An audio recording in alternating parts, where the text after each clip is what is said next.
Welcome to Running for Real, a global community with a shared love and curiosity for running. Together we reconnect with the reasons why we love to run and discover ways it helps us become better people. Whether it's the quiet moments of a morning run while the rest of the world still sleeps, or befriending the strangers next to you at the start line of a race, we are here to connect with others who see running as the common thread that weaves our lives together. Come join me, Tina Muir, as I talk with people from all walks of life, united by a love of running. Hello, my friends. Welcome to episode 435 of the Running for Real podcast. Thank you so much for joining me today. I'm excited that you are here. We have a returning guest on the show today, someone I always love a conversation with, always love his books. And yes, he is back with another just book I could breeze through. You are going to love it. We are going to talk about a lot of the elements today. I read it cover to cover, and I don't often do that because I just don't have the ability to with my children. But this book, I breezed through it, and I was excited to dig into the concepts and really grill Steve on some of them. So Steve Magness is back on the show with his new book, Win the Inside Game, How to Move from Surviving to Thriving and Free Yourself Up to Perform. I think that can speak to most of us here. Now, in this episode, you're going to hear us discuss some things that I have never heard discussed anywhere else. We're going to talk about the American dream and a version of it you may not have thought about before. We're going to talk about exploration and labels, and it is just a fascinating episode that I know you're going to enjoy. So without any further ado, let's go re-meet Steve Magness.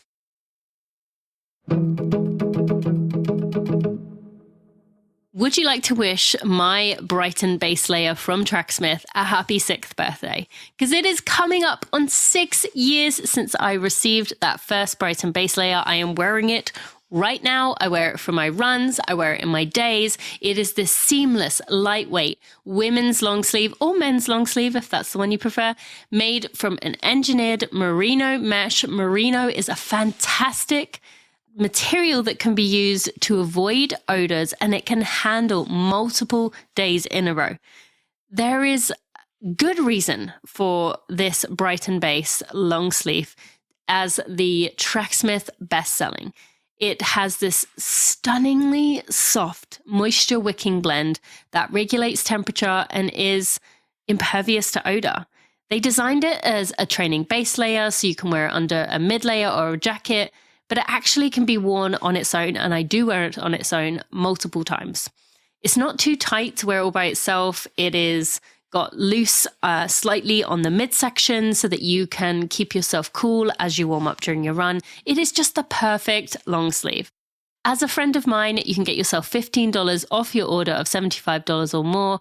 Go get yourself one of those Brighton base layers by going to tracksmith.com. Use code TINANEW to get yourself $15 off your order of $75 or more.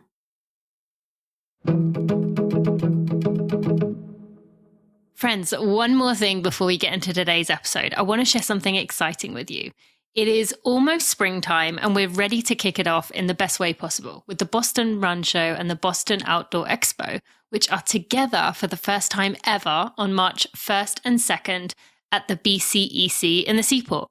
Whether you're planning your next race, running goals, camping trip, hiking, biking, or mountain adventure, this event is packed with inspiration and activities for the whole family. It's the ultimate day out with incredible value and fun for everyone. So what is that?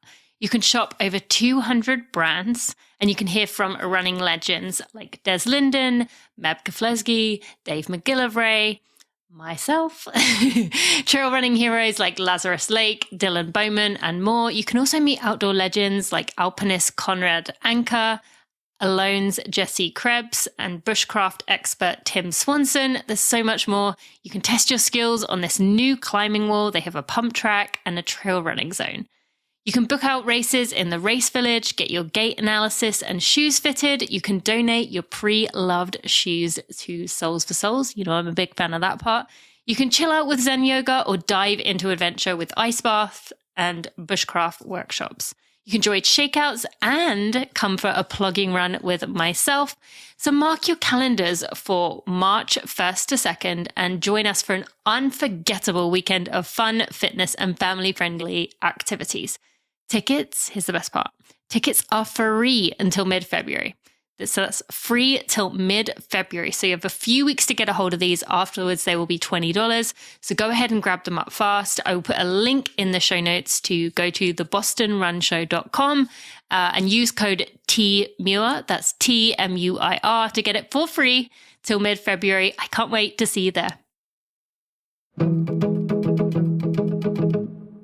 Steve, welcome back to the Running for a podcast. I'm excited that you are here and excited as always to talk about your latest book, because I always find you and I have maybe traveled in different trajectories, but also somehow mirroring each other. So I always love our conversations. Thank you for being back here today. Thanks. I don't know if that's a good thing or a bad thing, but it certainly is true. So I appreciate it. And that's why I love talking to you. Well, and I also want to add, I did not have to go through the severe level of trauma that you have been through and worked your way through. But I want to actually begin by asking you a question that came through my mind a lot while reading your latest book, Win the Inside Game, How to Move from Surviving to Thriving and Free Yourself Up to Perform. Are you a regret person? I was wondering this throughout. Like, are you someone that I wish I could go back and do this? Or are you someone that's like, I got to this moment because of the things that happened, I would leave them as they were? It depends on the day, month, and year. So generally, I would say I'm not a regret person. I'm pretty good at being like, this happened. Sure, maybe I would have liked to go in a different direction, etc. But I can almost like make sense of it and say, you know what, it happened for a reason. All is going to be good. But that's me on my brightest days and my darkest days. Of course, I have those, ruminative thoughts where it's like, if I only would have done this, then X, Y, and Z would have changed. But I tend to think that there can be some learning out of that, but if we stay in that place for too long, it just puts us ruminating on the past, and that doesn't help us in the future whatsoever. Yeah, this is a topic I find really interesting because I'm sure you're the same. I get asked that a lot in interviews. What would you do if you could go back and tell your previous self?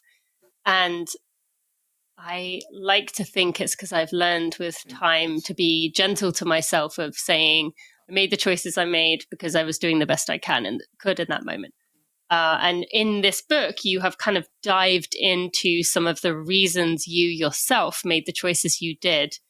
And I would like to think back up that message for you of, yeah, I didn't make a choice that I'm proud of in certain moments, but I was doing the best I could. And here's why I maybe made that choice. Do you have any thoughts on that? Yeah. Absolutely. It's a sense-making process. And I would argue that even if somehow, we could go back in time and tell our younger selves, hey, don't do this, do that. Yeah. If that was coming from someone else, we probably wouldn't have listened. I agree. Because like for whatever reason in that space, this is where the direction was going and this is where the momentum was. And there were people in my life who undoubtedly in those questionable moments probably gave me some really good advice that I ignored. Yeah. You have to be in the right place to hear that advice. Yeah. Exactly. And I think what we miss is like, we have all these years of experience where we can reflect and learn from that and see things through a different lens than when we did when we were younger. And you can't just say, hey, here's this experience, like use it. And we know this. I mean, part of coaching is looking at an athlete, realizing, oh no, you're headed down this path that isn't good.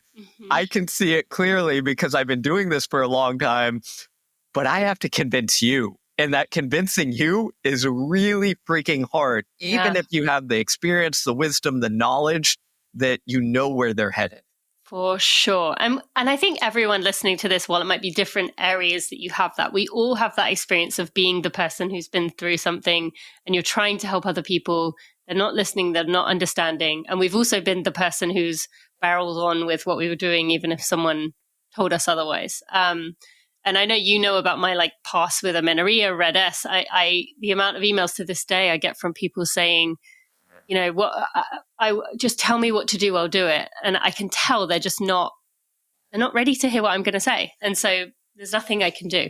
And I just have had to accept that over the years that, you know, we're open to advice when we're ready to hear that advice. So, but also that's a good reminder, at least I think so, for all of us to kind of speak to our stories and the things that we've been through, because you never know who your individual way of telling something could affect or could hit the right way to help someone. So, okay. All right. So I want to begin round two with you took another step away from kind of the running genre, I would say, with this book.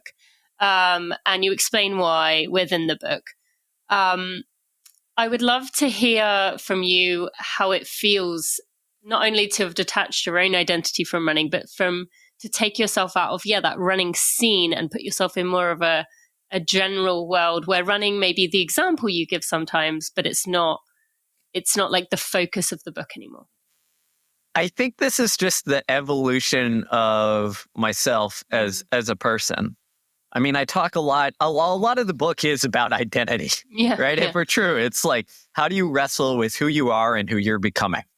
And how that impacts how you view success and failure. And part of my journey in writing is I started writing not because like I was a particularly great writer, but it was to explore ideas and help people in ways that I thought I had the expertise to do so. So my first book was like The Science of Running. You know, it was the nerd anthem of running, right? Everything. And then if you look over the progression of my writing career, it tends to go a little bit broader, a little bit broader, a little bit broader until now, as you said, like I use running as examples. It's a big part of my life, but it's not a running book. And I think that just reflects like my growth as a person is I had to, essentially recognize and realize that this is an important part of who I am, but it is not the whole piece. And it is okay. And I should have the confidence and ability to say, hey, I'm going to talk and maybe write towards non-runners and feel okay doing that. Just as in the past, I had the ability and confidence to talk to runners and be like, hey, you're going to get this because like this is important to me. But I have more, complexity around myself to be able to do that. And you've also been vulnerable in the book that you're able to do that, but also to say, with writing in particular, that you haven't maybe achieved or reached some of the levels. You said you wanted to help people, but there is always going to be that ego side of us tangled up in how did it sit with other people, and being vulnerable. That was actually something I was a little bit surprised that you said about, the disappointment with not reaching the Times bestseller list, because I had always wondered if that had bothered you. And like on the book, it says national bestseller, Do Hard Things. And I have many friends whose books say national bestsellers, and I've never had the confidence to ask them, does that little piece annoy you a little bit? Because it doesn't say New York Times. And you kind of answered that. Yeah, it's the same in any pursuit. And I think this is the key. It's like, what do you want as an athlete? You want to be the state champion, then the Olympic trials qualifier, then the Olympian. And there's always that next label or thing that you can accomplish. And I think we'd be lying to ourselves if we said, it doesn't matter. Look, I'm not a Zen monk. I haven't, sat in silence to get rid of my ego completely. But I think what I'd argue is for most of us, it's acknowledging the reality that outcomes and accolades matter, but then doing our best to realize that they're not the whole thing and they're not self-defining, and that they're just kind of like that thing, that dangling thing at the end of the end of the journey. And most of it is about like the journey. And if we end up at the highest point, great. If we don't, it's going to be okay. And I think that's my kind of MO is, and I talk about this in the book, is always falling, like doing really well, but always falling just short. And it's just funny that like in my running career, that's how it was. In my writing career, it is. And so far. So far. It could change. Maybe we'll have the breakthrough with this book. So buy it so I can get rid of this falling short. We're not contributing to your hedonic treadmill, Steve. No, I'm just kidding. You did have a really amazing quote that I love speaking to that was to realize that success is only as powerful as what you become on the journey toward it. I loved that. And that is so powerful. So let's dive into some of these pieces. First, I want to go to the chapter that was early on that, honestly, I've been waiting my whole life of living in America for someone to bring this point up. And I'm so glad it was you because I've never felt I could because I'm not American. The American dream. I have always struggled with this concept because, and I want to start by saying it was coined by US historian James Trenslow Adams. I've always struggled with this concept because exactly what we're going to talk about here. But I want you to begin by saying what James Trenslow Adams meant by this term is not necessarily the way that we think of it today. Yeah. So when we think of the American dream, we think of it as, the classic is a house, car, white picket fence, et cetera. It's the things. It's being able to move up the ladder in terms of our social status. But what the originator of it, Adams, he used it as a way to critique the Gilded Age in the U.S., which essentially was the time right before the Great Depression, where everything went haywire, where people were just, extravagance over abundance, essentially abundance of items, outcomes, self-defining things, external success. And what he was arguing is that we need to get back to, maybe a dream that was actually the American dream, which was of well-being, moral character, and opportunity.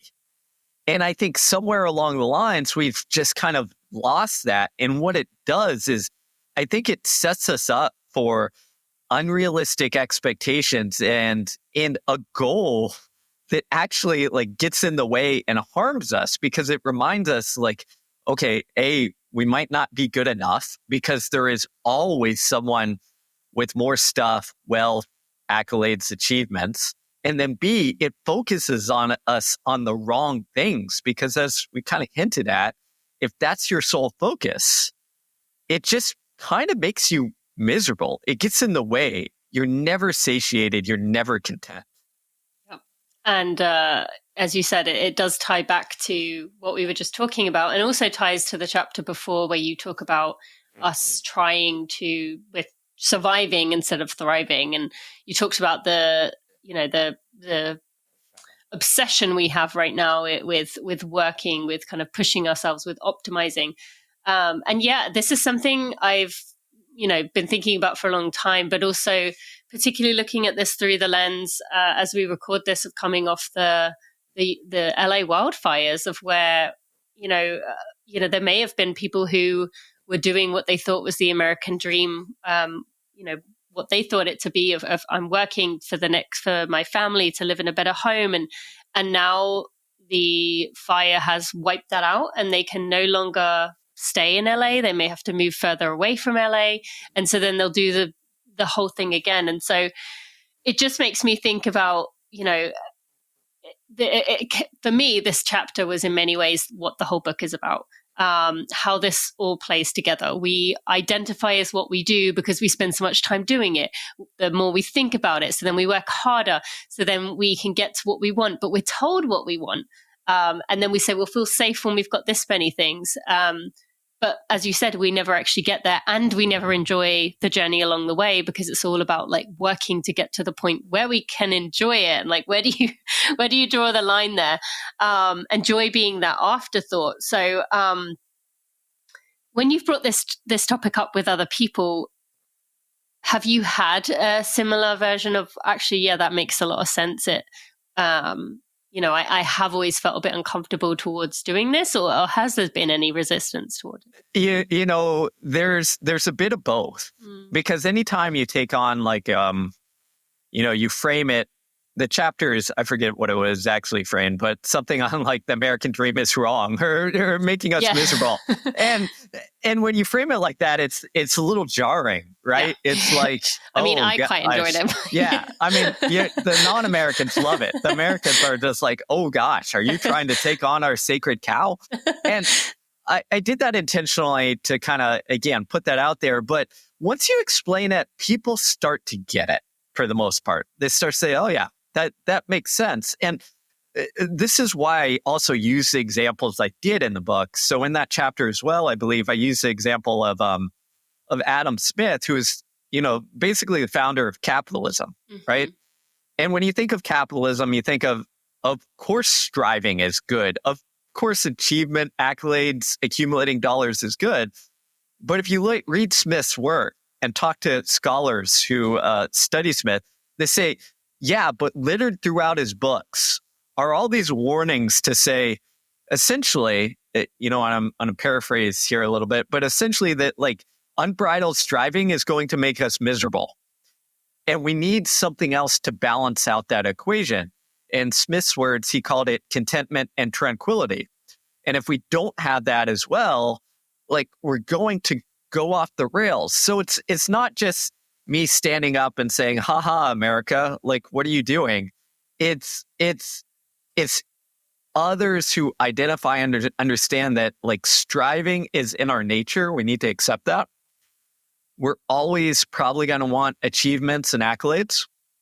But if we don't counterbalance that with something good, then all we're doing is essentially saying, you know what, I'm going to survive off this candy and junk food and not eat the vegetables. And if we do that, we know we're probably going to be miserable. Or it's like, I'll eat the vegetables once I make enough money that I have a personal chef who can cook me the vegetables and then I can eat them. Right. No, that's the perfect example. Yeah. And for me, environmentally, all of these concepts really speak to me, particularly, I can't remember what you said a few minutes ago, but you said something about, basically like if we don't do these things, if we don't kind of keep tabs on capitalism, we are going to go off the edge. I would argue maybe we're there with, the extremes of things that we can buy nowadays that, yesterday I was at an event and there was a thing to take corn off the cob, like a device. And I thought, we're in a place, when did we get to a world where not only can you not bite the corn off the cob or use a knife to cut the corn off the cob, but there's a thing to take the corn off. And, that to me is an example of like, where did we get to a place of where we need things like this, that things like this exist? And so yeah, I have been wrestling with this exactly because you see just how people work to the bone. And I'm sure you're the same in terms of you talking about the joy of the journey of finding things that are meaningful to you. I'm also reading Elizabeth Gilbert's book, Big Magic. I don't know if you've read that book. You have? Mm-hmm. Yep. So good. And, a lot of people come back to me and say, yeah, well, you can do that with the work that you do. I don't have that luxury. And so what would you like to remind someone who maybe is in a job that they don't enjoy and they do see the world as I've got to work so I can, in the future, I can enjoy it? Yeah. So this is a really good point.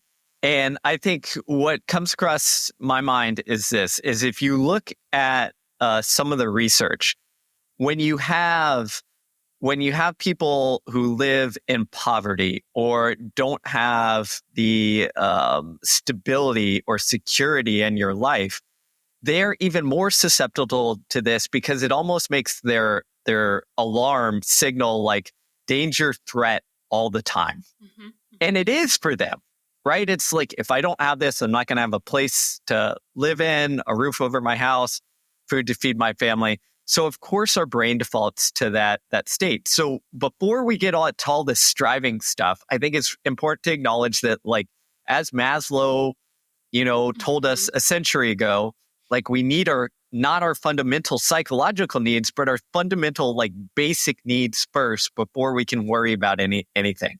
And I think often society does a really poor job of doing that. But I'm not in the government. I can't fix that. Right? I can argue that, I can say things that, but I can't fix that.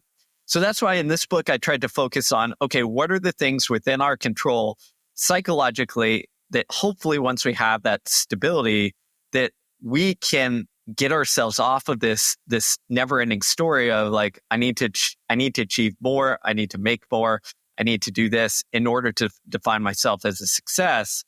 And I think that place is often, where we miss it and we go wrong because we keep trying to repeat to climb the ladder and climb the ladder. Friends, I'm so excited that it is finally the time I can start dreaming about running a race again. I'm not ready to sign up yet, but I'm on my way. And I say I'm on my way because last week, for the first time, I reached an amount of running where I could bring my gels back into the mix. Of course, it was a Precision Fuel and Hydration gel. It had that 30 grams of carbs. It left me feeling good in the second half of my run. I enjoyed the taste. I had missed the taste, especially as it's been too cold to get out cycling. I haven't been using them the last few weeks. And now I can begin building up for my race, so I am ready to go on race day. Now, if you are someone who is planning a big race sometime this year and your nutrition is not something you have dialed, that is one of the most important things we can do as runners. And if you go to check out Precision, you will not go back. Especially, they have a free fuel and hydration planner that will tell you what you as an individual human will need. You will insert your information. It will tell you what you need. You can have a free call with their video consultants, with their athlete support crew. They will answer your race nutrition questions. They will act as a sounding board for your fueling strategy.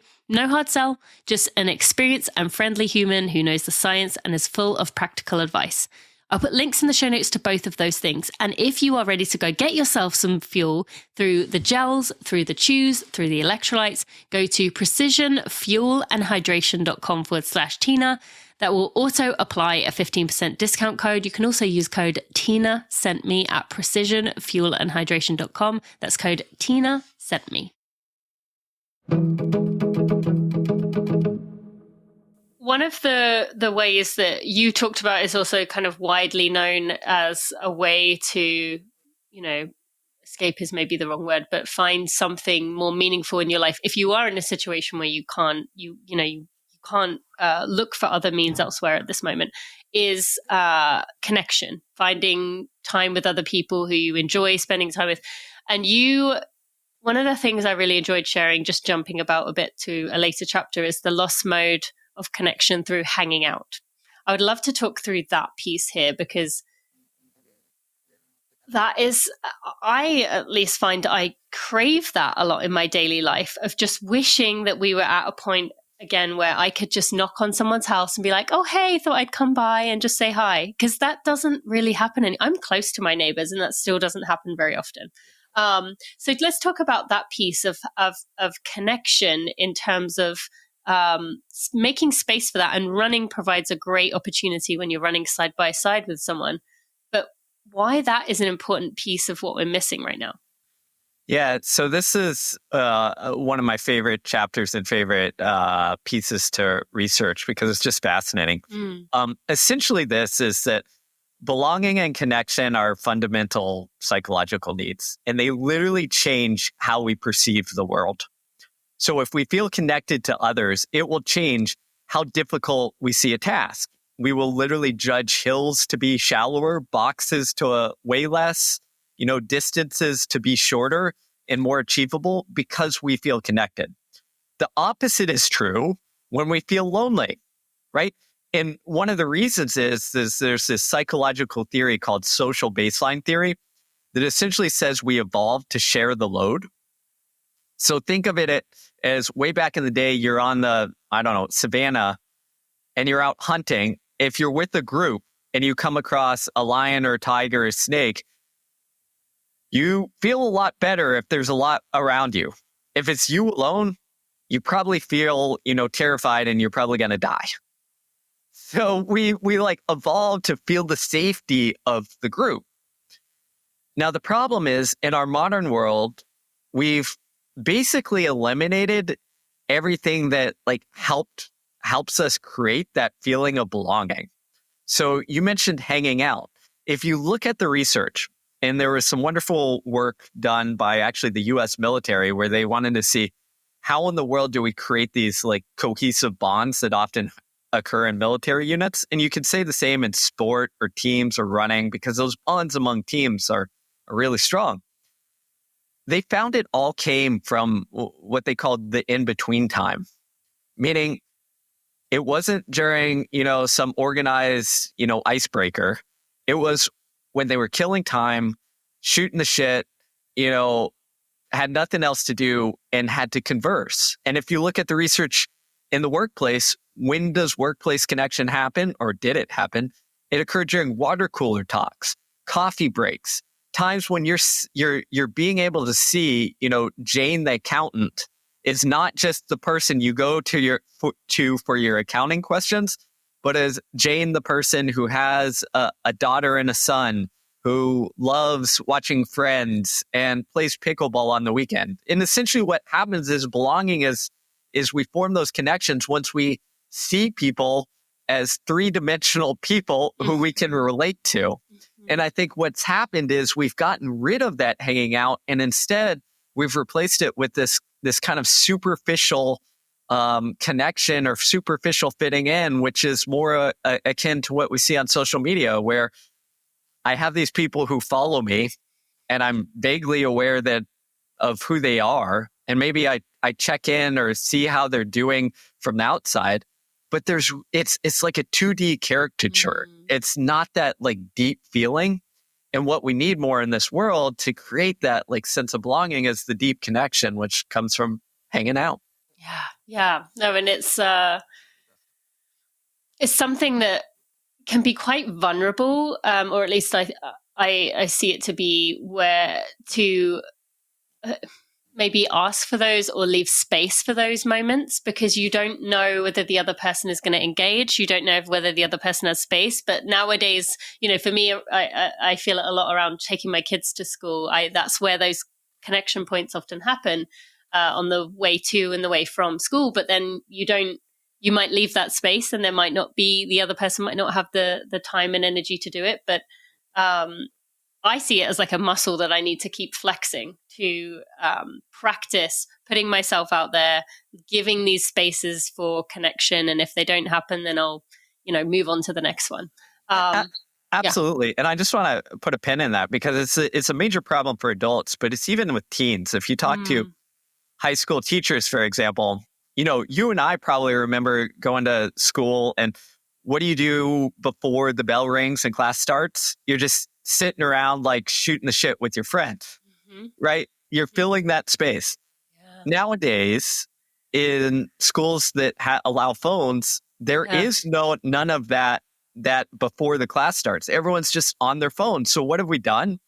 We've replaced making friends, genuine connections, finding our groups, our people, with the cheap hit of, anxiety relief dopamine on our phone.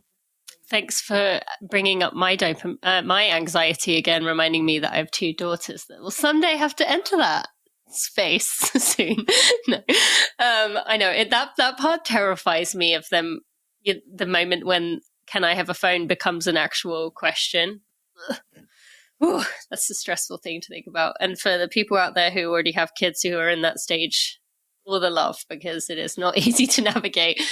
Okay, so then let's go back with that to labels. You said that we've kind of taken on this social media version of the world where you are, I am this, and this. You talked about how labels are like a cheat sheet for us and for others, but it is not helping our long-term health.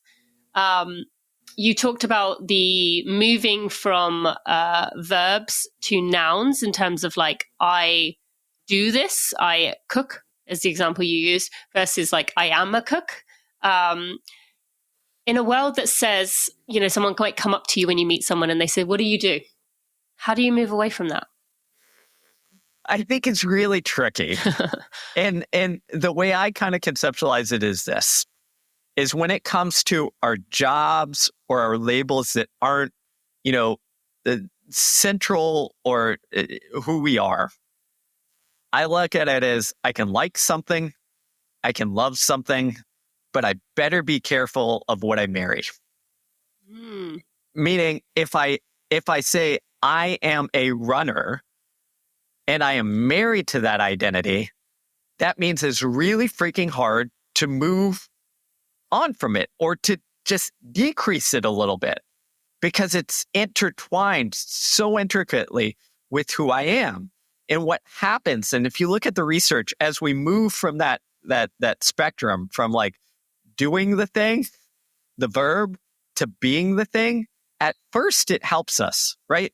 So when you or I got interested in running, chances are like once we started to see ourselves as a runner, our dedication increased, our motivation increased. Like it was easier to get out the door and do the workout because it was part of who we are. But at some point, and the research shows this, is it can go too far. We move from loving it to marrying it. And once we start to feel that marrying and intertwined, then we start seeing it as a reflection of who we are. So if we don't race fast enough in the race, then it's not, I failed at running, it's I am a failure. And then from that instance, what happens is we start being in this like fear protective mode instead of being able to like have that joyous process of pursuing something that we enjoy and seeing where it takes us. So it's this very kind of delicate balance when we look at labels. And I think part of the reason we've married things, like people, marry their pursuits or jobs or what have you, make that label so important is it temporarily gives us a kind of like filling that void. And we feel like, okay, this is who I am. And I think my argument is to say, like, again, stay in the love phase with most things, but also realize that you're a complex human being and that the more things that you have that are part of who you are, I'm a husband, a dad, a writer, a runner, I enjoy all these other things. The more complexity we have, the more resilient and robust we are, so that if running doesn't go my way or if I get hurt, it's not the end of the world because you know what? I'm going to write a little bit more, or maybe I'm going to hang out with my, other friends more, or I'm going to find other ways to interact. And it's not the world comes crashing down. Yes.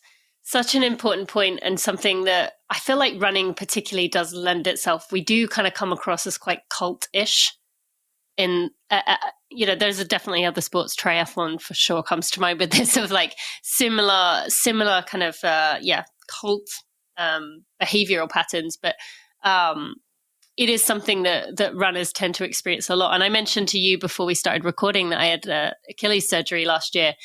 And I was actually quite surprised in that moment of really having to face where I was and knowing I was a solid year before I get to even step foot on a race course. I mean, that's not true. I did do 2 5Ks in the fall, but they were run walks. So a bit different to what I'm used to. But how I was able to kind of put that almost in a box for a little while and say, I'm going to put you on the shelf, that book of running on the shelf for a while. And I'm going to explore some other things. And I actually quite enjoyed biking, got some new appreciation for it. Although, don't get me wrong, cycling on the roads is still terrifying because cars don't care that you're on your bike. Like with running, you come towards a stop sign and they say, you go. But with bikes, they're like, and so I learned some things about cycling as well. But I was quite proud of how I handled that. And I feel like I've done the work to get to that point of untangling that. For someone who's hearing that and thinking, I would absolutely be devastated if I wasn't able to run or if I had to take, months and months off. Where would you start in terms of their running identity in untangling that? First off, I'd say that happens to a lot of us. It happened to me. Mm-hmm. So like, don't beat yourself up about it. It just means that like you went through that process and it became this thing. I think that what I would say, and you mentioned there, is give yourself permission to explore, is find other avenues or paths that allow you to dabble. We're not saying you can't run anymore. We're going to replace running, throw it away. We're just saying, I want to create a robust sense of self that isn't dependent on this one thing. The other avenue I'd say as well is take a look at what running brings to you. What are the things that, have made you fall in love with this thing? And often those things are substitutable. So for a lot of runners, it's the group aspect, it's doing it with the team, it's being part of this culture. You can find other aspects, other avenues that give you that sense of belonging. For some, it's the sense of mastery, of pushing yourselves, of feeling what it's like to be on the bounds of like, hey, can I do this? And seeing what you're capable.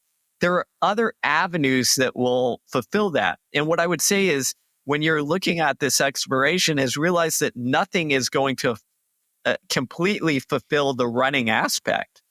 But if you can have these other avenues or paths that give you a little bit of, a little bit of this and a little bit of that, then that's going to ease the blow. You're still, if I asked you to take, months off from running, it's still going to suck. Mm-hmm. But the difference is you don't want it to feel like, almost like a death of part of you. Mm-hmm. You don't want to have to mourn it. You want to see it as, this is enjoyable activity. It's something I like. It's gonna kind of suck, but my world isn't ending. I can still do other things. I can still move on, and I'll come back to it when the time is right. Yes, such an important message. So I want to go from there then to talk about some examples of people being able to continue down a path of, let's say, running or some other thing that is important to them, but doing it from a place of being with joy being the motivation, with feeling comfortable enough in who they were to be able to explore it with that sense of joy. I think the listeners would love to hear the example you shared about Sarah Hall. I want to begin by giving a part of the quote that you shared with Sarah, and then you can explain the background. It said, "When you're secure in your identity, you can celebrate others' successes and let them inspire you instead of threaten you." So can you share with us about what that means with Sarah Hall and why you decided to use her as an example? I just, Sarah's one of my favorite people. That's why I used her example. I was fortunate to work with her for a couple of years and get to know her. And she is one of the most competitive people that I know, always wants to race.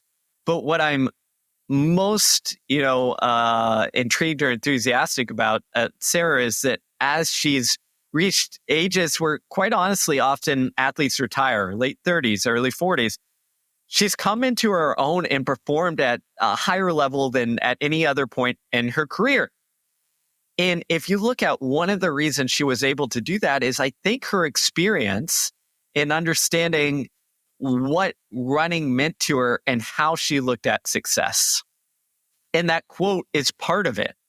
Is if you look at various examples for Sarah, she's essentially said she had to let go and let go of that like achievement, success focus, knowing and trusting herself that she'd be able to, perform on the day. For instance, when she set the American record in the half marathon, she essentially said, at first our goal was to set the record.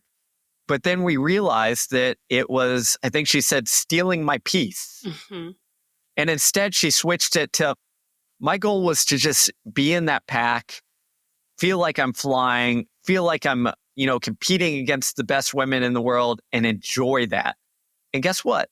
The result, American record. If you look at her recent American Masters record in the marathon where she ran 2:23, what did she do? I think a little past halfway, she took her watch and threw it into the crowd.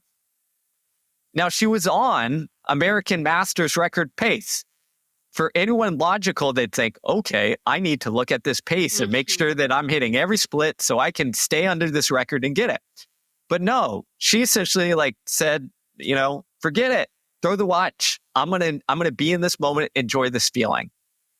And again, that's a sign of letting go just enough of that like outcome achievement or goal orientation so that we make sure the goal isn't getting in the way. And we're reminded of the reason we do this isn't really, the end result. It's that journey, it's that feeling, it's that experience, it's that exploration. We go on to say like, hey, what am I capable of? Let's see what we can do here.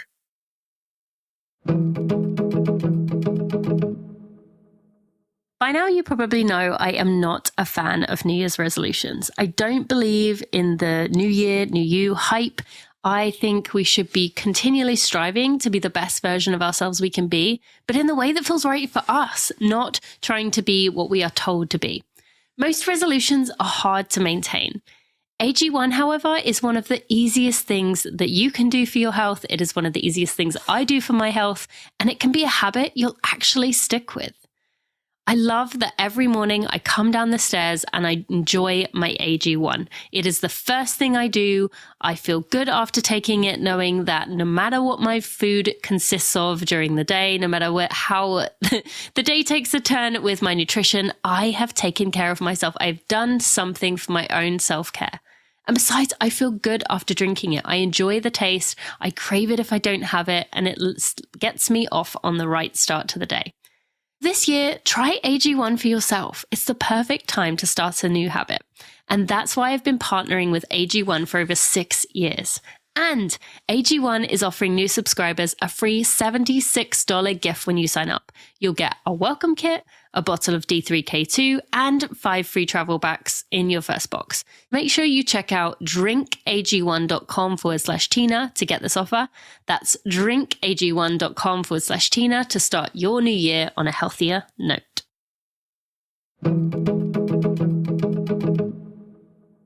You mentioned at another point that our modern world often discounts the exploration as pointless wandering, but that is something you've brought up multiple times about this exploration piece, curiosity. With what you're sharing there with Sarah, I mean, you tell me your opinion of this, but I would say that is quite an anomaly in the elite running world to view things that way, especially with that quote I said about, celebrating others' successes. At least when I ran at that level, celebrating others' successes was not something I could do. I think I could do it now. I'm confident I could do it now, but it wasn't something I felt from other people. It wasn't something other people seemed to feel for me. If someone's thinking, okay, but you're saying about letting go. If I let go, I let go what makes me, give it my all, that makes me the strongest, that makes me feel tough enough to do this. What would you say there? That's insecurity speaking. Mm-hmm.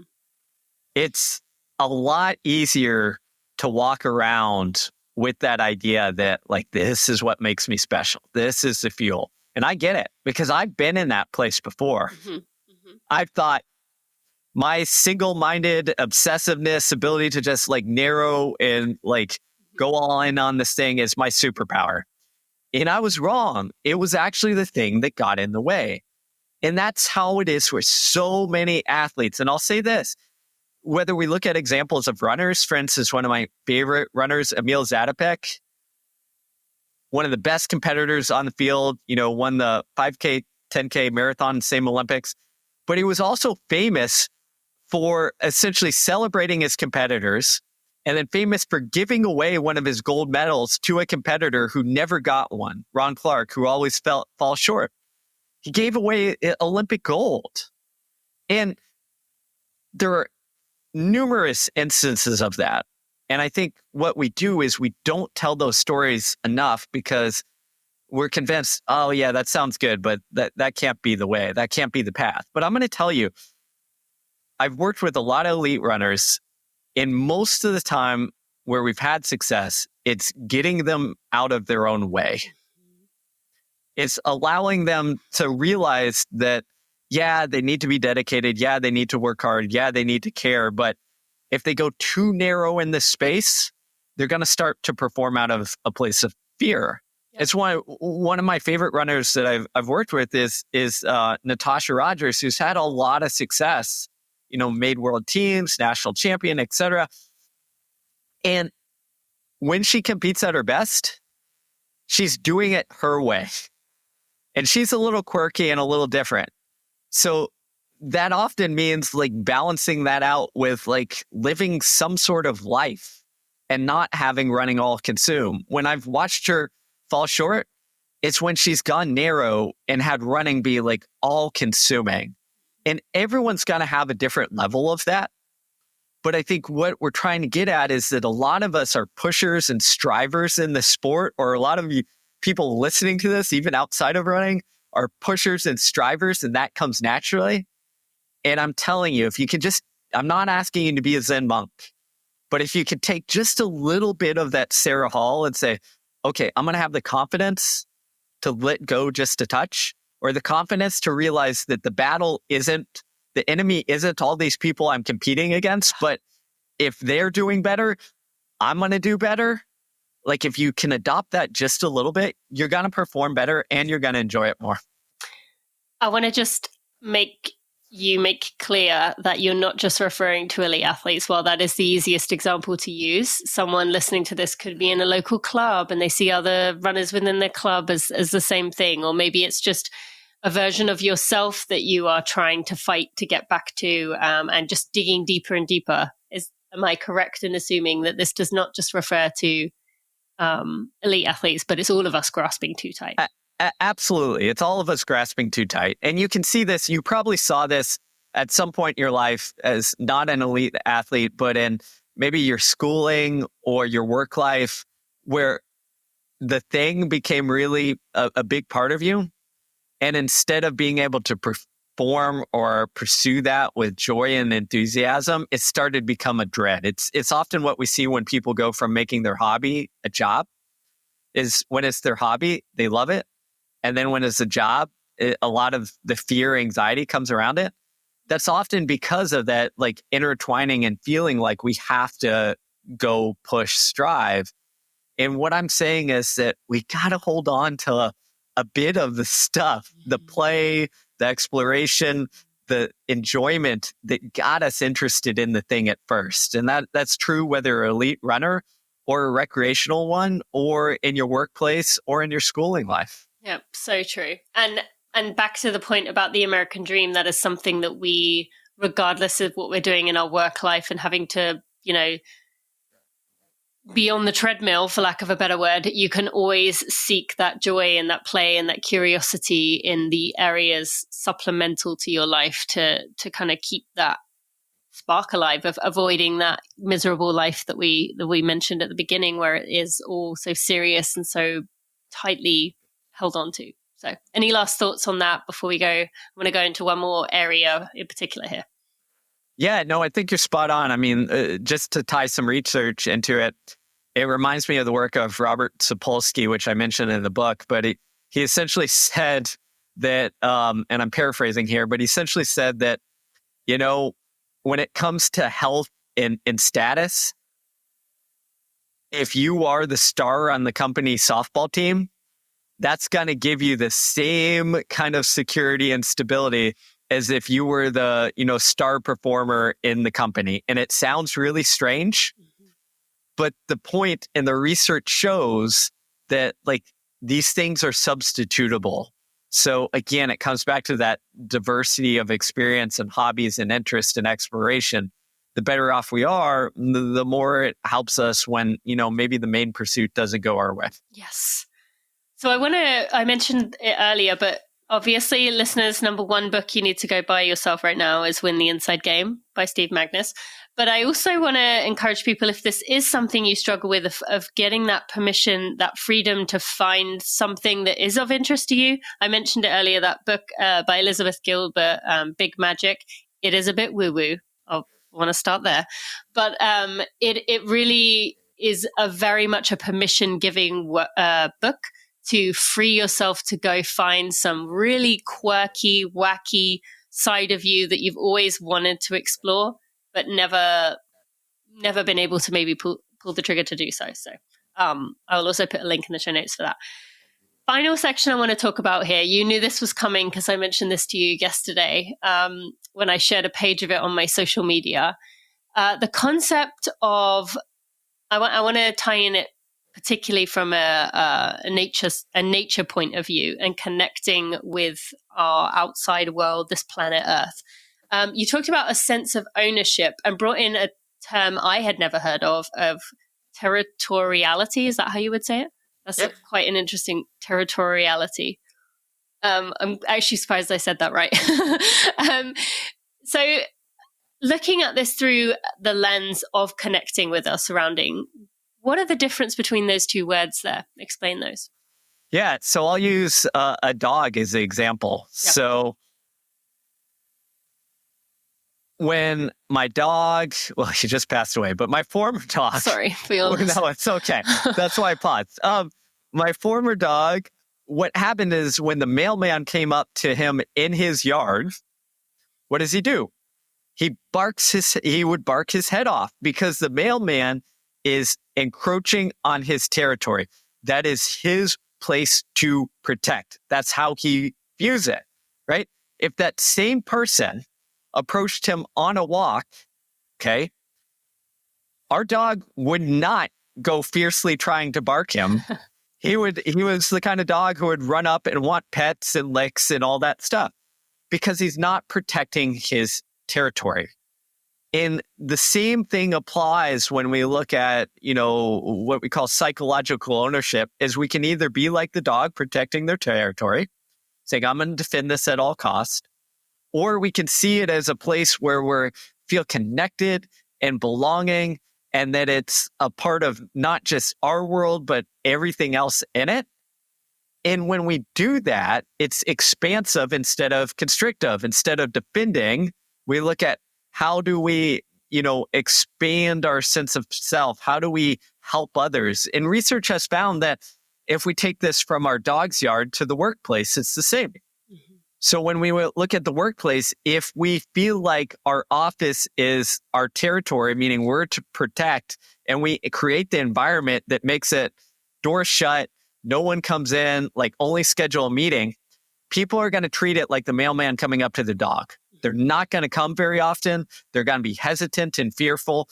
They're not going to visit you or whoever is in that office. If instead we make it an inviting space, meaning, hey, if you want to hang out, if you got a question, door's always open. Guess what? It changes the workplace environment and changes your workers' attitudes in seeing that space is connected. And we see the same if you take it out of the workplace into the environment. There's all sorts of research that shows that if we start to see, the places we walk, the places that we go for our runs, if we see those parks as us having almost like a broader positive psychological ownership over it, we're more likely to pick up litter, to take care of it, to volunteer to help in that space.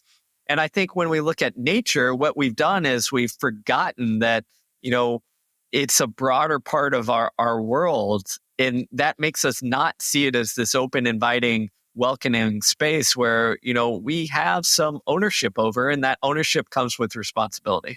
Yeah, it kind of feels in many ways like nowadays we have, divided it up, cut up the earth into quarters or pieces of a pie, and that you look after your little piece and that's the way you leave it, which, there's all kinds of issues with that just in general from colonialism, but even beyond that, within, as you said, the greater parts of nature, and particularly again coming off these LA wildfires, it's that shared responsibility that we all have, or the ownership or stewardship even is a term we use in the environmental space of, we should all want there to be trees surrounding us to give us clean air to breathe. We should all, as you said, want to make sure that we are picking up trash, even if it's not your trash to pick up, it is part of the shared nature, the shared area of community that you live in. And same with being out there in these spaces that we we get to enjoy them, but so do other people. And it is not like our thing to put, as you said, that dog example of like, this is mine and no one touches mine and I want to keep it here. So this is just a topic that piqued my interest because it's something I think about often. And I do encourage people to pick up trash often and particularly to hug trees, because I feel it connects you to that sense of awe. And the tree doesn't belong to anybody. It is its own entity, its own living thing on its own. So I just wanted to bring that up because I really enjoyed that messaging of how important it is for us to reconnect with nature or reconnect with one another in the shared spaces that we belong. So it is. And I think it's one of the, my phrase that I've been using a lot now, and I think I've used it with you as well. But I think it's, if you look at the modern world, the solution is to do real things in the real world with real people. And that often means real world means like outside in the world, in nature often, because it has this powerful effect. And whether we look at it as this environment reminding you that the world is bigger than just you, that you have a responsibility, or if we look at it as a perspective, shifting event that tells us that, hey, like in the grand scheme of things, like, does my little pursuit and trying to run a 5K faster really matter that much? Is it life or death? No, it's not. And nature has a way of like zooming us out that often we don't. In fact, there's some research, I don't even think I put this in the book, but there's research that shows that when we go walk in a city versus when we go walk in the woods, it literally changes how our eyes function and our vision. So our vision will be more what we call like narrow and constrained in a city because everything is like harsh angles and concrete jungle. If we go and we'll feel more fatigue, cognitive fatigue after walking in a city generally. If we go in nature, what happens is we adopt a different gaze. It's like a more soft, broader gaze. And research shows that it doesn't deplete cognitive function, but restores it. So even just being out in the world can shift our vision and our perspective and our abilities. Oh, that's fascinating. Thank you for sharing that. Not surprising if you think about it, but yeah, something to definitely keep in mind. And as always, I want to remind listeners that while, yes, walking in a city is not going to be the ideal, it doesn't mean that you have to go to the Grand Canyon. You have a small 1 acre plot of land in your community that you can go to. That's still nature, even if there's kind of trees or houses, there's houses or buildings somewhere in the background. So let me give some research on that just to convince people. There was a study years ago that looked at people in a hospital, and literally the only difference was, did they have a window that faced the parking lot or a window that faced a small grassy area with some trees? In those that had the window against small grassy area with a couple trees there, tended to heal and recover and show various stress hormone differences faster than those who faced the parking lot. So again, this isn't go see the Grand Canyon, go get lost in the woods. That's great if you can. But this literally to me means like if there is something green or growing, like that is good enough for most. Like go in that space. For sure. No, I every time I look to my left, I'm looking at my tree out in the back. I shouldn't say my tree. I'm looking at the tree that is in my vision.